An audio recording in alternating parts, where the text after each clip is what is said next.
Eric here, Blue Nail Roofing, and today we're going to talk about residential roofing maintenance and repairs. And one of the most common things that people ignore a lot is overgrowing branches. So homes that are covered by large amounts of trees, you've got mature trees, they grow really quickly. People will allow those branches to overgrow and touch their roof, and then as windstorms and things come through, they'll blow these branches and they'll basically scratch the shingles, scratch a hole in your roof.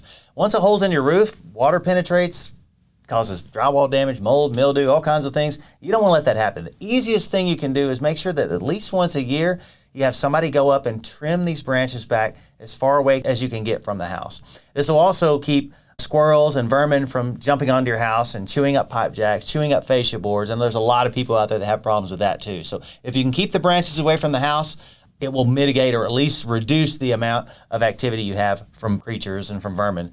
So make sure you're trimming your trees back. Second thing you want to look at is anytime you have a severe storm, if there's wind over 80 miles an hour, if there's a hailstorm that's even relatively severe, it's a good idea to have someone check your roof out because you don't want to let these things go. You've got a limited window of time to file a claim with your insurance company, so you don't want to just let it go until it becomes a worse problem, right? Get it checked out. Make sure it's in good operating condition.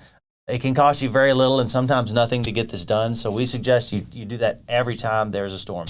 And once your roof reaches a point of probably 7 to 8 years, it's really a good idea to just have it inspected every year because obviously we're not home all the time, right? There's vacations, there's times when we're at work all day and we don't know what goes on around the house or with the weather when we're not around. So it's a good idea to have, again, once you get 8 years old, yearly inspections are a great tool just to make sure that everything is covered, nothing's opening up, nothing's failing.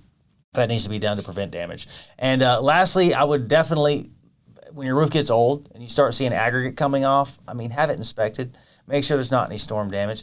Be on top of these things. Don't just let them stagnate until they become a worse problem because once it becomes a big deal and we start to get leaks and there's major problems, then a lot of times you've waited too long, you've gone too far, and it's going to cost you way more than it ever should have, right? So these are our tips on residential roofing maintenance and care.